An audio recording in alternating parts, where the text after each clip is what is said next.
Okay, class, magdi-discuss ako. Makinig kayo sa akin, ha? Oh, grabe, ang ganda ko talaga. Masaya na naman siya oh. Manda ka sa akin. Ah, ma'am, di ba po bawal mag-makeup kapag oras ng klase? Si Scarlett kasi nagbe-makeup po. Lu, pero pag ikaw pwede? Basto. Ay, oo. Mamaya na yung makeup na yan, Scarlett, ha? Makinig ka sa akin. Aw, di na siya makakapag-retouch. Okay, class. Dalawa ang naka-perfect sa exam natin. Si Cheska. Expect ko naman na perfect ako eh. At si Scarlett. Perfect din ako. Talagang nilalabanan ako ng babaeng to? Patingin na tas paper mo. Ma'am, di ba wrong spelling is wrong? Mali yung pneumonia niya oh. Walang P sa una. Ha? Ay, oo nga. Kulang ng P. Hindi ka na perfect, Scarlett, ha? Ayan, ako na ulit ang highest dito sa klase. Kontrabida talaga tong si Samantha sa buhay ko. Bakit di nagre-reply yung jowa ko? Saan na ba yun? Tagal naman ni Scarlett. Saan na kaya yun? Hi, Miguel! Oh, Samantha, samahan mo naman ako sa kantin. Libre kita. Di pwede. Hinihintay ko yung jowa ko. Ha? Nasaan na ba yun? Yay! Sasamahan mo ako!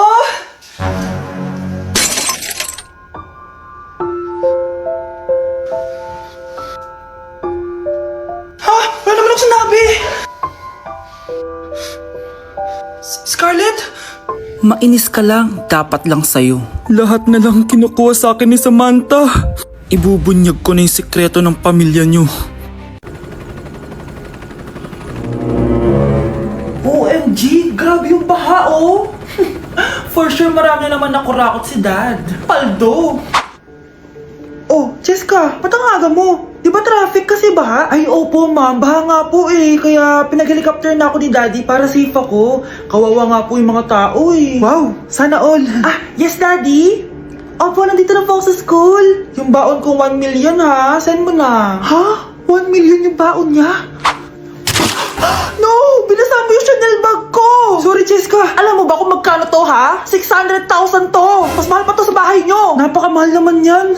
Whatever. Papabili na lang ulit ako. Salamat ka, mabait ako. Nahiya naman tong 300 peso na bag ko. Be, tara sa kantin. Nag-crave ako ng siomay tsaka ng kwek-kwek. Tara. Pwede bang sa Wolfgang na lang tayo mag-lunch? Hindi kasi ako sanay sa mumurahing pagkain. Be, anong akala mo sa akin? Anak ng CEO? Ano ba yan? Hindi ba kayo binibigyan ng allowance ng daddy nyo? Ako na nga lang. Hindi ka naman ganyan dati. Okay, class. Si Cheska na ang bago nating treasurer. Ma'am, wag si Cheska. Kukurakutin niya lang yung class funds natin. Parang tatay niya. Flood control ayaw, gastos gusto. Kaya mayaman si Cheska kasi korap ang pamilya niya. Ang laki ng tax na binabayaran ko. Sa Disney Princess pala natin napupunta lahat. Habang kami, binabaha na dito. Ikaw pa helicopter lang. Wow, napaka-lavish mo naman. Tsaka, pera muna ako nito Chanel bag mo ha. May ambag din ako dito, no? Hindi kami titigil hanggat walang nakukulong. Deserve niyong magdusa. Anak, nakita mo ba yung cellphone ng tatay mo? Nilagay ko dun sa loob ng kabaong niya bago siya ilibing. Ha? Ba't mo naman ginawa yun, anak? May mga importante naman dun. Baka sakaling buhay pa siya para matawagan niya ako. Ay, Diyos ko talaga tong batang to.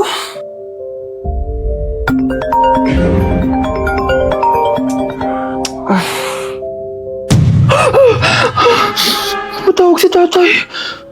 Nay, kailangan natin pumunta sa sementeryo. Tumawag sa akin si tatay. Anak, pwede ba? Wala akong oras makipagbiruan sa'yo. Marami pa ako tatapusin trabaho. Pero nay, Pag di ka pa tumigil, kukunin ko yung cellphone mo. tay, sumagot ka. Alam kong buhay ka. Sa lahat ng pwede kong makita, ikaw pa talaga. Cheska, tinatawagan ko lang tatay ko. Nababaliw ko na talaga, no? Patay na tatay mo, di ba? Baliw. Hindi, buhay siya. Ito tandaan mo. Kapag hindi ka pa tumigil sa kabaliwan mo, susunod ka na sa tatay mo. Sinabihan akong baliw ni Cheska tapos sinaktan niya ako. Totoo naman, di ba? Nabuhay ka. Anak, nabalitaan mo na ba? Ha? Ang alin, nay? Patay na si Cheska. Natagpuan siyang walang buhay dyan sa may ilog. Ano? Ay, Diyos ko, kawawang bata. Tay, sumagot ka na, please. Ikaw! Ikaw ang pumatay sa anak ko! Ano? Eh, siya nga to ng away sa akin eh. Ikaw ang huli niyang kasama. Tandaan mo to. Isusunod kita sa tatay mo. Tay, hindi ko na alam gagawin ko. Sinisisi ako ng nanay ni Cheska sa pagkamatay ng anak niya. Natatakot ako. Anak, yung nanay ni Cheska. Oh, bakit nay? Pinatay daw. Binitin sa may puno. Ano? Nakakatakot na dito sa barangay natin, anak. Sinong pumapatay sa kanila? Nay, may tao. Sino po sila? Magandang araw po. Ako po si Detective Jason. Ako ang may hawak sa investigation case sa pagkamatay ni Cheska at ng kanyang nanay. Bakit kayo nandito? Dahil dito.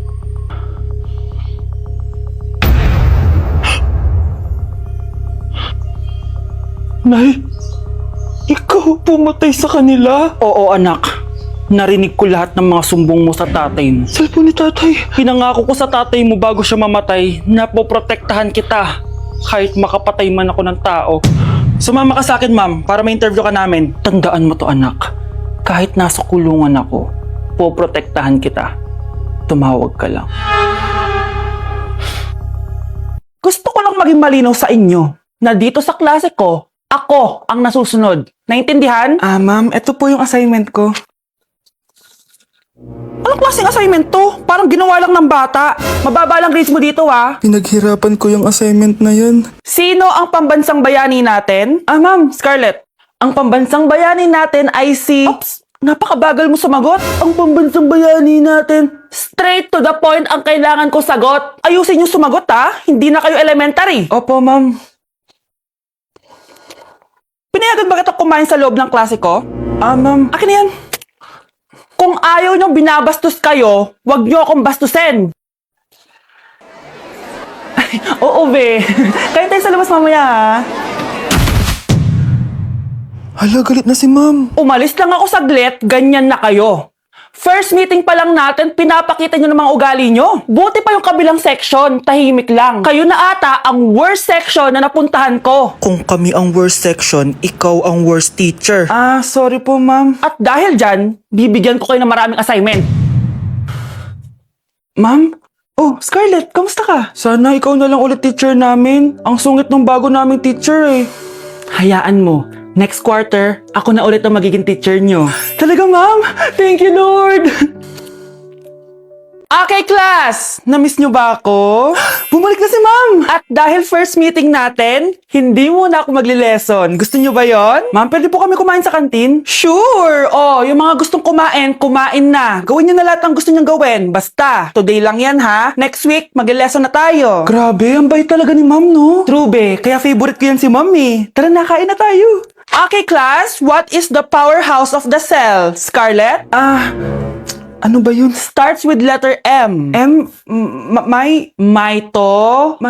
Mitochondria? Very good! Kaya mo naman pala eh. Thank you, ma'am. Oh, class, mag-e-exam kayo ha. Dinalian ko na to para sa inyo. Lahat ng nasa lesson natin, nandito. Okay, get one and pass. Oo nga, ang dali lang. Makaka-perfect pa ata ako. A few moments later. Okay, time's up. Pass your papers. Wow naman, lahat kayo nakakuha ng high scores. Magaling ka kasi magturo, ma'am. Okay, class, dahil Friday ngayon, gusto ko mag-enjoy kayo sa weekends. Kaya naman, hindi ako magbibigay ng assignment. Yes, thank you ma'am. Makakagala ako. At isa pa, class, malapit na mga anak si teacher, oh. Magli-leave muna ako ng ilang months. Ha? Habang wala ako, si Ma'am Diana muna ang papalit sa akin. Maging mabait kayo sa kanya, ha? Hi, class! Namiss niyo ba ako? At dahil first meeting natin, may surprise quiz kayo. Nandito na naman yung pet peeve ko. Hindi! Hindi! Good morning, class! Bakit ang dami nakadikit sa wall? May ballpen, may walis. Ma'am, uso kasi to. Ididikit mo yung mga bagay gamit yung wall friction. Parang ganito.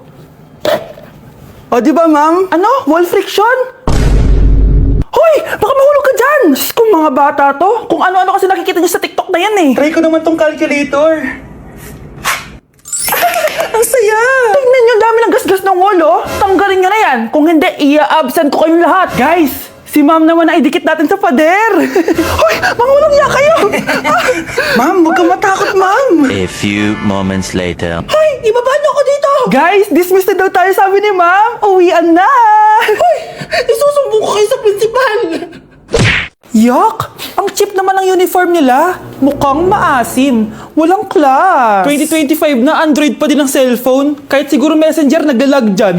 Ang ganda nga ng uniform, ang sasama naman ng ugali. Naka-iPhone ka nga, talo ka pa din naman sa ML. Ipabuhat yarn. Ang baho siguro ng classroom nila, no? Tapos nag-aagawan pa sa electric fan kasi wala naman silang aircon. Feel ko pinapalo sila ng teacher nila kapag nagkakamali sila. Ang boring siguro sa classroom nila. Mas masaya pa rin talaga sa public school, no? Balita ko mga korap mga magulang niyan, kaya madaming pera. May araw din kayo men. Nakatikim na kaya sila ng steak? Feel ko hindi nila afford. Nakatikim na kayo ng pagmamahal sa magulang? Oh, sa pool! How dare you! Isang pitik ko lang, tumba ka na. Pipitik ka pa lang, tumba ka na. Tara na nga! Okay, class, kamusta New Year nyo? Aba, ba't walang pumasok? Oh, tama naman, January 5. Ma'am, present! Oh, Scarlett, pati ko lang pumasok, ha? Nasaan mga kaklase mo? Ayun ma'am, lahat sila nasa birthday ni Kay. Ha? Nag-usap-usap silang lahat sa GC na hindi sila papasok ngayong January 5 kasi nga, birthday ni Kay. Sino ba yung Kay na yan, ha? Ewan ko din, ma'am. Invited nga daw ako pero hindi ako pumunta kasi hindi ko naman siya kilala. Humanda silang lahat sa akin bukas. Ikaw, perfect ka na sa akin sa quiz at assignment. Yes! Buti na lang, hindi ako pumunta sa birthday nung Kay na yun. Hello, class! Ay, good morning ma'am. Walang good sa morning! Sinong nagsabi sa inyo na huwag kayo lahat pumasok kahapon? May nakita kami sa TikTok ma'am, wala daw pasok kasi birthday ni Kay. Ah, TikTok! Mas naniniwala kayo doon kesa sa akin? Nag-announce ba ako? Lahat kayo, ia-absent ko at ibabagsak ko sa quiz! Si Scarlett lang ang may grade dahil siya lang ang nandito kahapon. Ayan, buti nga sa inyo. Ano, nag-enjoy ba kayo sa birthday ni Kay? Birthday ni Kay! Birthday ni Kay! Eh di happy birthday! Sino ba kasi yung Kay na yan, ha? Ako, si Kay. Hala, nandyan na siya. May problema ba kayo sa pagpunta nila sa birthday ko? Dahil hindi kayo pumunta sa birthday ko, mamalasin kayo ngayong 2026. Ha? Sa akin dapat yung 2026 eh! Hindi! Hindi! Hindi!